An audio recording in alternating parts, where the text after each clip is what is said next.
My name is Bella Grillius, and my pronouns are she, her, and I work at the Spahr Center, which is Marin's community organization serving the LGBTQ community and folks living with and affected by HIV/AIDS.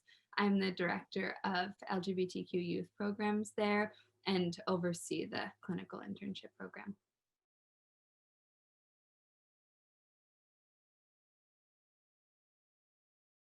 So there are four main program areas at this point, and we're a fairly new organization. So 7 months from now, things might have grown significantly. Right now, we have an LGBTQ youth program, which encompasses support services like individual therapy and groups, advocacy programs for youth, and then adult advocates on behalf of youth as well, and community building opportunities. We have an LGBT senior program as well, which kind of functions similarly, as well as having some friendly visitors programs and advocacy specifically in different care sites that seniors are at. We also serve primarily low-income HIV positive people in our HIV programs and give honestly a ton of services in that field. We have a food pantry, benefits, counseling, medical case management, financial assistance. Really, we're like a one-stop shop in the county for support services on that front. And then we do harm reduction. And this is one of the most exciting parts of our organization, I think, because we're the only folks in the county who do this. We operate a syringe access program, so giving people clean syringes, access to Narcan and fentanyl test strips, harm reduction education, both to community members, people who use drugs, and service providers and like county agencies. And we also refer people. It's honestly amazing on site. Like we have this mobile, it's like a van that the syringe exchange works out of, and they have iPads that can connect a person in real time with the doctor or nurse to start like medical assistant treatment. So yeah, it's really amazing. Those are our four program areas. We really prioritize self-advocacy, leadership, and support from the people impacted. So in the queer youth program, for example, it's really important that we have queer and trans providers.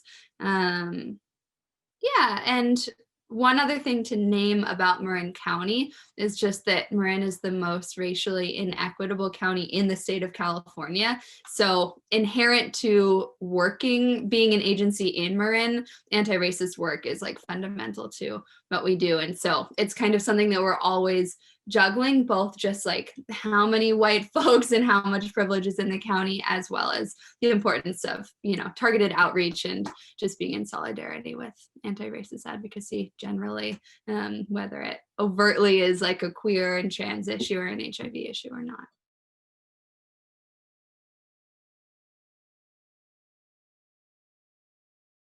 Our trainees primarily work in the youth program, and they see, caseload is the next question. So I'll give a spark notes on this one. They see about 10 clients and them up to 10 clients. And the main responsibilities outside of that, we have one trainee who functions as our intake coordinator, typically. So that requires a little bit of, scheduling appointments, chasing down forms and paperwork for parents, getting, teenagers to sign paperwork, which can be difficult. Sometimes if this is a choice, but people can attend our staff meetings, any trainings that we provide to the staff as a whole, but it's not required. And I think generally, like, I stepped into this role about a year and a half ago, and the youth program is in a huge growth process, and I invite the interns to be part of that. So bringing their wisdom and passion in, and then can help co-create the program as they want. That's all optional. The baseline requirement is just like you're showing up willing to work with clients, and yeah.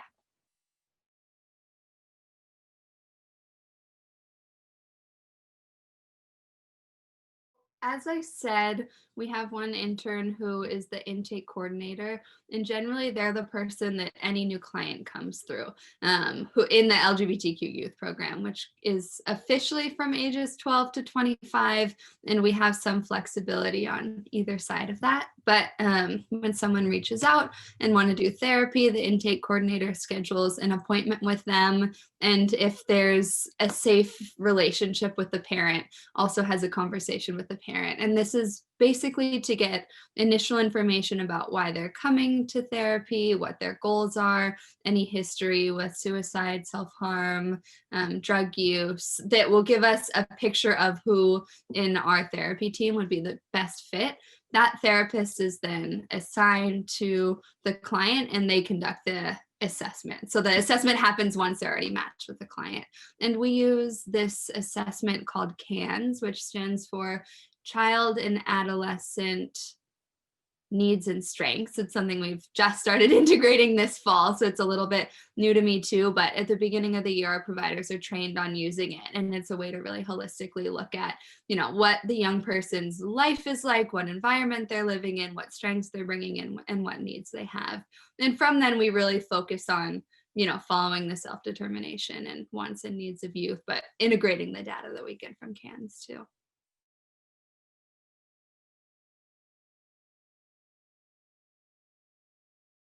We budget out up to 10 client hours and recognize that like throwing 10 clients at someone all at once is like a wild and unfathomable thing to do. So we start at fewer numbers and kind of build caseloads up as the intern feels comfortable.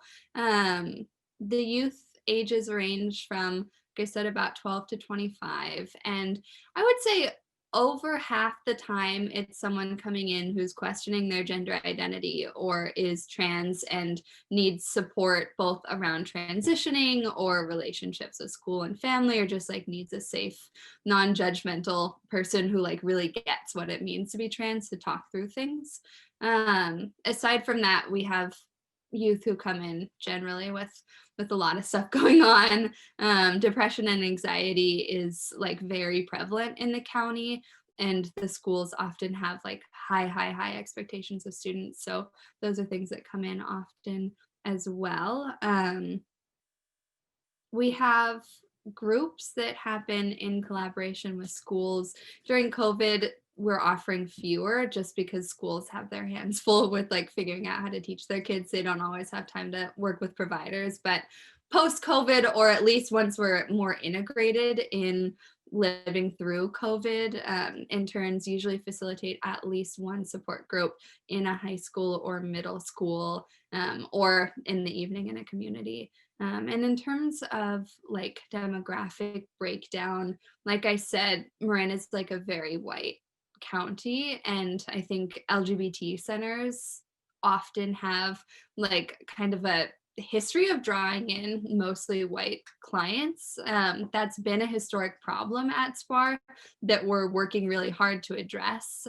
So right now, I think the breakdown is probably like 60% white clients, 40% BIPOC, a lot of whom are Latinx. We have a great need for bilingual speaking therapists, both who can talk to monolingual parents as well, as folks who want therapy in Spanish. But yeah.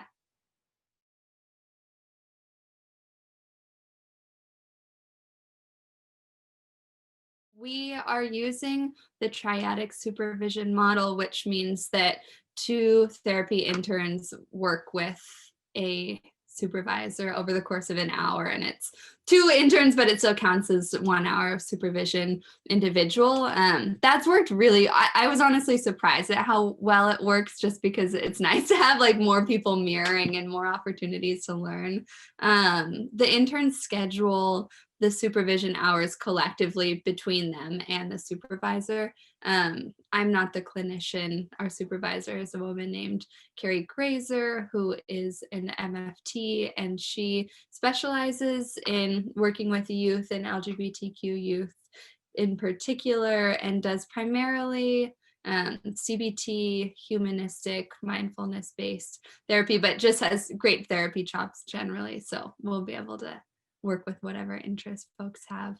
Yeah, I think that answers it. Yeah, and then there's 2 hours of supervision that the intern would start off with, regardless of whether they have a caseload of 5 or less. But 10 hours means 2 hours of supervision.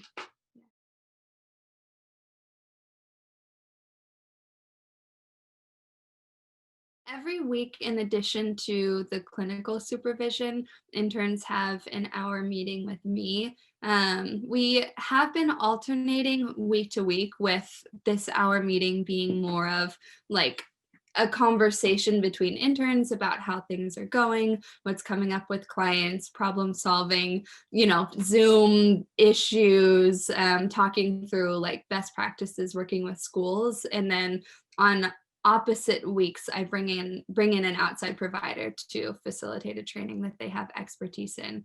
Those trainings include working with parents of LGBTQ people, LGBT senior best practices, supporting clients who use drugs. We're doing some like suicide risk assessment and safety planning sessions. It's kind of across the board. I just work with the like strongest providers and most incredible people in Marin, and invite them to come in and share their wisdom, and then also try to make space for any particular issues, or not issues, interests that clinicians have, and any sort of things that are coming up in their individual therapy sessions that they want to learn more about.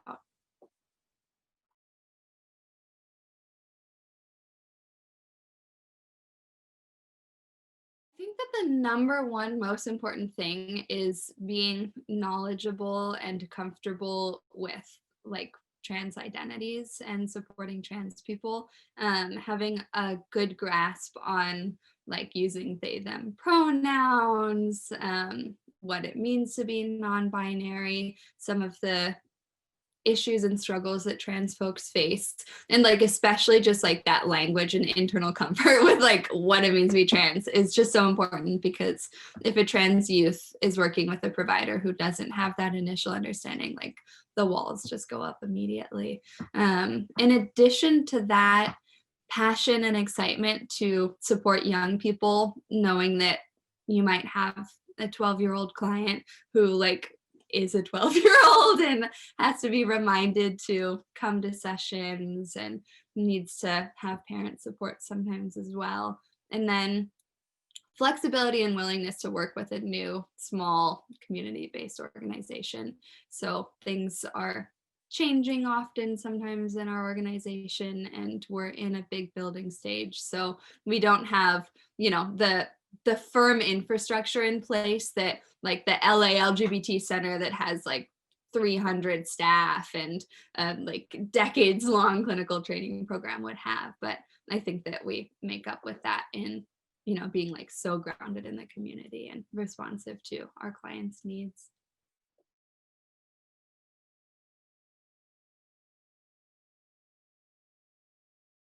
When I was thinking about this question, it was a little bit hard for me to zoom out of our COVID landscape, because I think the most difficult thing right now is just navigating telehealth. Um, Developing rapport with clients looks different. There's like different paperwork difficulties and like HIPAA complications, with having to do everything electronically and over email. And I think that's been difficult both for us as an agency and also for like the interns to navigate. Um, I think one of the other difficulties is like Marin's racial dynamics. Honestly, like it's a highly like problematic county, and that impacts the lived experience of clients, as well as just like that's kind of the universe that our providers step into when they work with Spahr. Um, and then the last thing is that we have, I think, like 18 different school districts. So each school, when you facilitate a group or you're working with the psychologist or counselor at that school, has a little bit of different practices. So we have to be adaptable and kind of like loop into whatever structure is in the different schools that our clients are coming from.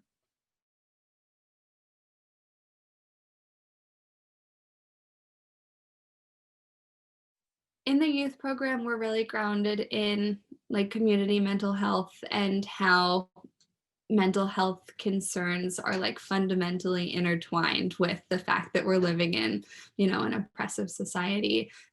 So our like social justice work and advocacy work really goes hand in hand with the support services that we provide, and knowing that that's what you'll step into, and that's what we'll expect from providers too, to live in those connections and really work at that intersection. There's something else too that I was going to name. Oh, it's a paid internship. So right now we pay clinicians about $1,000 a month, because we're funded on grants and the universe is uncertain right now. That might not be the exact number that interns will be paid next year, but that's about the amount that we pay. And we especially encourage trans and non-binary folks, BIPOC, Spanish speaking, bilingual people to apply, really because those are the needs that our young people say, like, I really, really, really want to have a provider who's trans themselves, who's non-binary themselves, who gets what I'm going through right now. So we provide that stipend, especially to support people who wouldn't be able to do an internship that's unpaid and like navigate juggling life and work. So we really want to make it possible for you to throw yourself into your experience at Spahr. And we're excited to continue working with CIIS.